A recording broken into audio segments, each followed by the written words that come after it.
भिवंडी बस में आपका स्वागत है। जैसा कि आप सब देख सकते हो, वार्ड सर्वे तो बहुत से लोग कर रहे हैं। हमने सोचा कि चलिए हम डायरेक्ट उम्मीदवारों से बात करते हैं, देखते हैं वो अपने वार्ड की समस्याओं के बारे में क्या जानते हैं और अगर जीत कर आएंगे तो वो क्या काम करेंगे। हमने आज इंटरव्यू किया वार्ड नंबर 7 के समाजवादी पार्टी के उम्मीदवार से।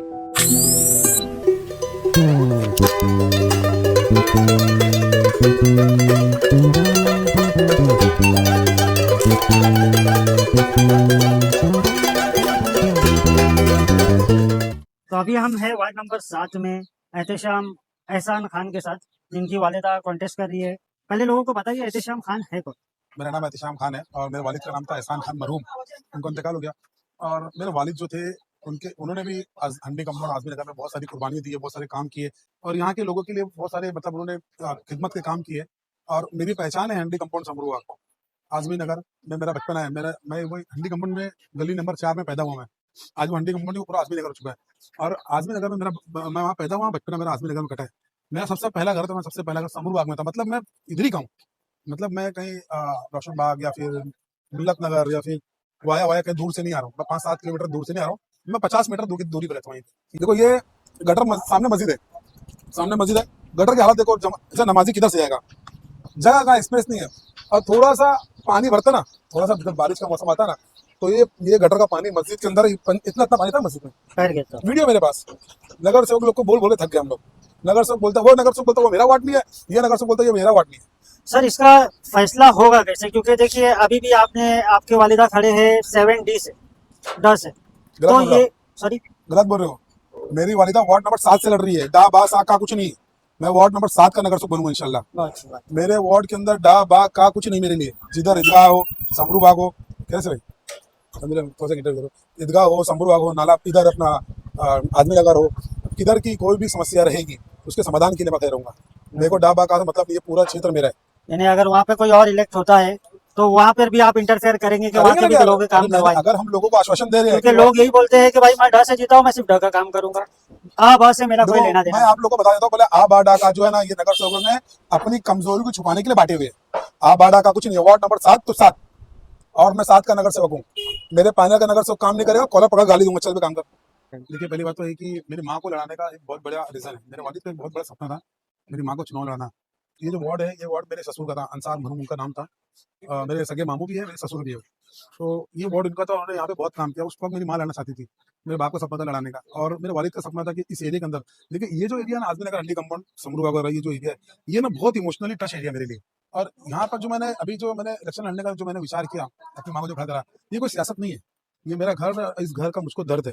आप देख रहे हैं यहाँ के हालात क्या है।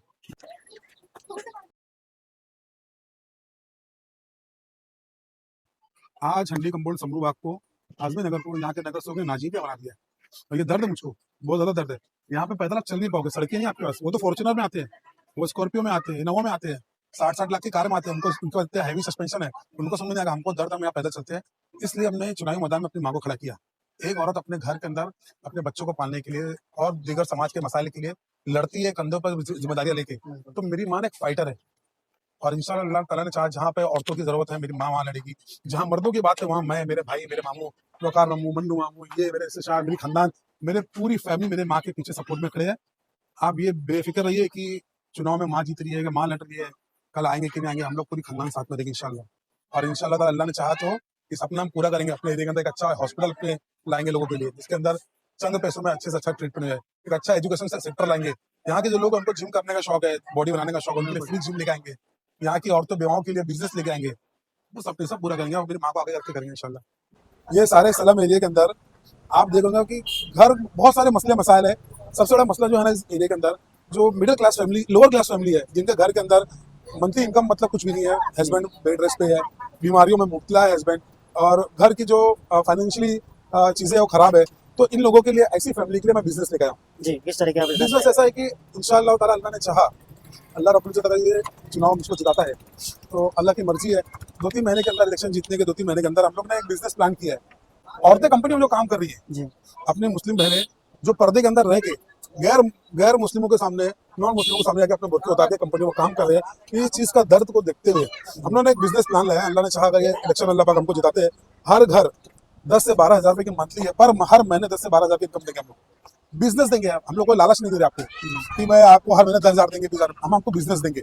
हमारे पास प्रोडक्ट है, चीजें है, सारी चीज हम उनको देंगे, मुहैया कराएंगे, मशीनें देंगे, प्रोडक्ट ला के देंगे। वो घर के अंदर बैठ के 10 से 12,000 रुपए की इनकम वो औरतें अपने पर्दे के अंदर रह के कमा सकते हैं। उनका घर का जो मंथली इनकम रहेगा, जो उनकी माली स्थिति हम सुधारने की कोशिश करेंगे। तो क्या ये इलेक्शन तक सीमित है, अगर जीतते हैं तो ही मिलेगा? मैं एक बार बता रहा हूँ आपको, इसके अंदर ना मेन पावर बहुत लगने वाला, पैसा मतलब बहुत लग रहा है। हम लोग ने एक पूरी कंपनी को, मतलब हम लोग, हमारे बिहार में मेरे दोस्त से लोग ताल्लुकात हैं, उनका एक बहुत बड़ी कंपनी है, इसको तोड़ के हम लोग पूरा ये कंपनी को सेटअप, हम लोग हंडी कंपाउंड, समूर बाग, आजमी नगर, नाला पार, दरगाह रोड, रोशन बाग, जहां से लोग हम लोग को रिक्वायरमेंट आएगी, हम लोग पूरी कंपनी को तोड़ के लोगों को घर के अंदर कंपनी बसाने वाले हैं। बिल्कुल, मेरा ठीक है। सवाल फिर भी वही रहेगा सर, ये इलेक्शन नहीं तक रहेगा कि ऐसा है कि आप हारेंगे तो भी ये चीज रहेगी? भाई, अगर मैं चुनाव हार भी गया जी तो थोड़ा सा समय लगेगा, 2, 4, 6, 8 महीने का समय लगेगा, जी। क्योंकि थोड़ा सा मसल और मेन पावर ज्यादा लगने वाली है। नहीं, पूछने की वजह ये हाँ, मैं थी कि समझा आपको। इलेक्शन का लॉलीपॉप तो नहीं है, वो सवाल का मकसद होता। मैं आपको बता रहा हूँ, लॉलीपॉप से कांग्रेस वाले, भाजपा वाले देते हैं, समाजवादी नहीं देते। इलेक्शन के बाद अगर अल्लाह ने इज्जत देती है तो ये एक चीज होती है, मैंने हम लोग उसको फटफट करेंगे। अगर नाउजुबिल्लाह मैं हारता हूँ तो मेन पावर मतलब पैसे की ताकत ज्यादा है इसके अंदर, तो 2, 4, 6 महीना आगे पीछे होगा, मगर ये चीज हम करेंगे, ये वादा है हमारा लोगों से, चाहे हारे या जीते। ये हांडी कंपाउंड का एरिया है, यहाँ पे क्या हालात है, यहाँ पे लोग किस तरीके से यहाँ जी रहे, आप सामने देख रहे हैं कचरा है और कचरे में लोग हैं, वहाँ बच्चे खेल रहे हैं, अगर आप देख सकते हैं तो। ये सिचुएशन पे आपने क्या कहना है? ये 8 सालों में इलेक्शन नहीं हुआ है, तो यहाँ पे लोगों की क्या समस्याएं हैं जो कि ऐसे एड्रेस करना चाहिए? यहाँ के जो माजी नगर सेवक, नाम नहीं लूंगा मैं उनका, यहाँ के जो माजी नगर सेवक है वो 3 टर्म के नगर सेवक यहाँ रह चुके हैं, मतलब 15 साल से। जी एक नगर सेवक 15 साल से यहाँ पर नगर सेवक की सीट पे है, उसके पास जमा पूंजी, ताकत, मेन पावर, मसल पावर इतनी तो होना चाहिए कि ये सारी चीज 3 साल तक वो कवर कर सकता है। बिल्कुल। आज आपके पास वो आ रहा ना, अगर वोट मांगने आपके घरों पे आ रहा, तो उसको आप लोग लात मार के भगाओ, क्योंकि हर नगर सेवक इतनी तो पावर रखता है। जैसे अभी आप देख रहे होंगे शहर के अंदर लोग बोल रहे हैं कि हम 2 करोड़ रुपया खर्चा करेंगे, 1 करोड़ रुपया खर्चा करेंगे। भाई, नगर सेवक की पगार सिर्फ 15,000 रुपया, ठीक है, कुल मिला जुला के 20,000 25,000 पहुंचता होगा, पेट्रोल पानी का लेके जो भी। पूरे 5 साल के अंदर एक नगर सेवक को, पूरे 5 साल में हायर 2 करोड़ की निधि मिलती है। पूरे 5 साल में एक नगर सेवक को 2 करोड़ की निधि मिलती है, तो नगर सेवक 60 लाख 1 करोड़ खर्चा क्यों करता है? अच्छा, 1 करोड़ का खर्चा किया उसने और 2 करोड़ का ही फंड आ रहा है, तो पहले वो अपना 1 करोड़ निकालेगा ना। बिल्कुल आपका हक मार दिया उसने, बिल्कुल आवाम का हक मार दिया। जो आवाम के हक में जो फंड आता है, जो corporation, MP fund, MLA fund जो आता है, जो निधि आती है, वो तो खा जा रहे हैं। जब वो 1 करोड़ निकालता है ना, तो फिर उसको लालच है कि 1 करोड़ निकल गया, 1 और निकाल लेता हूं अगले साल के लिए। बिल्कुल। फिर वो 1 करोड़ और निकाल लेता है, तो आपका हक तो खा गया। तो फिर ये कचरा, ये गंदगी, ये नाला, ये गटर आपको देखना ही पड़ेगा। देखिए, वार्ड नंबर 7 जो है, मेरे हिसाब से ना भिवंडी शहर का सबसे खराब है। देखो, ये पानी ओवरफ्लो है। देखो, ये इधर के जो माजी नगर सेवक है ना, वो बोलते हैं मैंने 3 साल बेमिसाल काम किया। ये तुम्हारा 3 साल बेमिसाल काम, उधर देखो, यहाँ के लोगों की तकलीफ देखो कितनी बड़ी। देखो, ये देखो हालात, देखिए यहाँ के हालात देखिए। अब बताइए, यहीं पे हमारी खाला, फुप्पी, मामा, मामी, नानी, दादी सब यहीं से गुजरती है, लोग यहीं से गुजरते हैं। ये जो झूठे वादे जो लोगों को दे देखे, डरा डरा का चुनाव, देखिए, ये देखिए पूरा कचरा है, पानी पूरा यहाँ पे भरा हुआ बहने है। की जगह ही नहीं। ये हालात है वार्ड नंबर 7 के। तो सर, आप इसको टैकल कैसे करेंगे? देखिए क्योंकि भाई, ये कचरा कहीं ना कहीं लोगों ने फेंका हुआ है। भाई एक छोटी सी बात है, जिधर पे ऑपरेशन होती है ना ज्यादा, वहां पे गंदगी होगी, बिल्कुल होगा। प्लास्टिक कचरा निकलेगा, वही साफ करने के लिए नगर सेवक अपॉइंट करती है पब्लिक। बिल्कुल पब्लिक कारपोरेटर क्यों चुनती है, नगर सेवक क्यों चुनती है? कि भैया ये मेरी गंदगी तू साफ करेगा, मेरे एरिया को तू संभालेगा। पानी नहीं आ रहा है तो पानी ठूक, पानी आना चाहिए हमारे घर में। गटर जाम है तो आगे गटर साफ कर, ये नगर सेवक की ड्यूटी होती है। ये नहीं कि फॉर्च्यूनर और बीएमडब्ल्यू में और मर्सिडीज और बंगलों में फार्म हाउस और महाबलेश्वर घूमने की ये ड्यूटी नहीं है नगर सेवक की। आज का तो माहौल वही हो गया है कि जो भी बैठा है, लोग इतने अपने आप को मुनासिब नहीं समझते कि वो जाके सवाल करे कि भाई मेरा ये काम क्यों नहीं हो रहा। देखो, मैं एक बात बताऊं, कुछ यहाँ पे लोग हैं जो सवाल करते हैं, जी मगर कुछ बहुत सारे ऐसे लोग हैं जो ना डरते हैं कारपोरेटर से। तो यहाँ के जो नगर सेवक है, वो नगर सेवक कम गुंडा ज्यादा है, जो लोगों को डरा के रखते हैं, तो वो लोगों की आवाज को दबा के और अपना काम करते हैं। अभी चुनावी माहौल आ गया, आप नगर सेवक को बोलो कि आप अपने काम के बेस पे वोट मांगे, एक वोट नहीं मिलेगा उनको, जमानत जब्त होगी इनकी। तो सर, अगर वही प्रोस्पेक्टिव से अगर वही तराजू में आपको तोला जाए, तो अगर आपके भी तो कोई काम है नहीं। अरे माशाल्लाह, आप सब पता कीजिए, अंडे कंपाउंड के 9 गलियां, लोगों से मिलिए। मेरी कोई लायकी नहीं है, मैं एक छोटा सा इंसान हूँ। मैं अगर हॉस्पिटल के मसले पे, राशन के मसले पे, एजुकेशन के मसले पे, मैं यहाँ के लोगों के साथ 10 साल से काम कर रहा हूँ। मैंने कोविड के अंदर यहाँ पे इस लेवल पे काम किया ना, इन लोगों को ना मेरा चेहरा दिखता है। मैंने कोविड के अंदर अपने घर द्वार सब कुछ दाव पे लगा के, आप साथ में थे मेरे, आपको याद होगा, सब कुछ दाव पे लगा के हमने यहाँ के लोगों के लिए काम किया।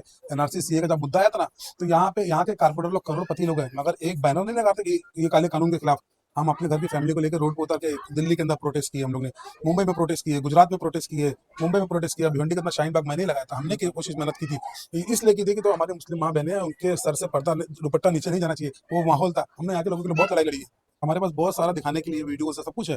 उनके पास कुछ नहीं है। उनको आपने 10 साल से नगर सेवक बनाया और ये गंदगी जो है ना, सिर्फ यहाँ के नगर सेवक की लापरवाही की से।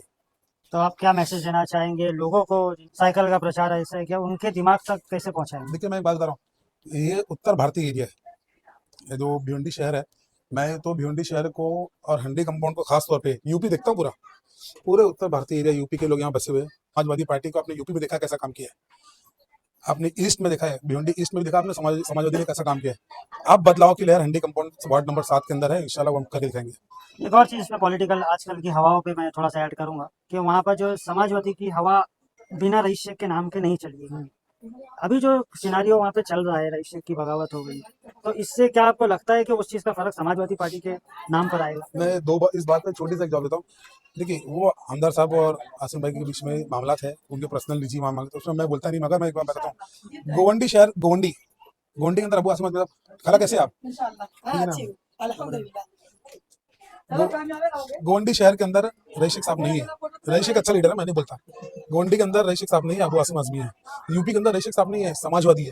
समाजवादी जिधर रहती है उधर काम करती है, ये समाजवादी का कार्यकाल है। व्हाट्सएप इंस्टाग्राम पे यही हवा चल रही है कि जो रईस भाई का नहीं वो पार्टी का नहीं, ये सब भी हवा चल रही है। और आज एक नई चीज देखने को मिल रही है कि कांग्रेस के कैंडिडेट के साथ भी रईस भाई की फोटो आ रही है, वो देखिए शरद पवार एनसीपी के साथ भी रईस भाई की फोटो आ रही है। ये फंडा लोगों को थोड़ा सा देखिए कंफ्यूजन। वो बहुत बड़े लीडर है, जी, उनकी वो पॉलिटिक्स अपने को समझ नहीं आती। वो उनकी नाराजगी है, कल हो सकता है सब खत्म हो जाएंगे। अबू आसिम आजमी बहुत बड़े लीडर है, अबू आसिम आजमी बहुत बड़े लीडर है, वो अपने हिसाब से चीज़ों को मैनेज इंशाल्लाह कर लेंगे। उसके लिए मैं कोई कमेंट नहीं करूंगा, मगर मैं सिर्फ इतना बताता हूँ, समाजवादी पार्टी जहाँ रहती है वहाँ पे सिर्फ काम करती है।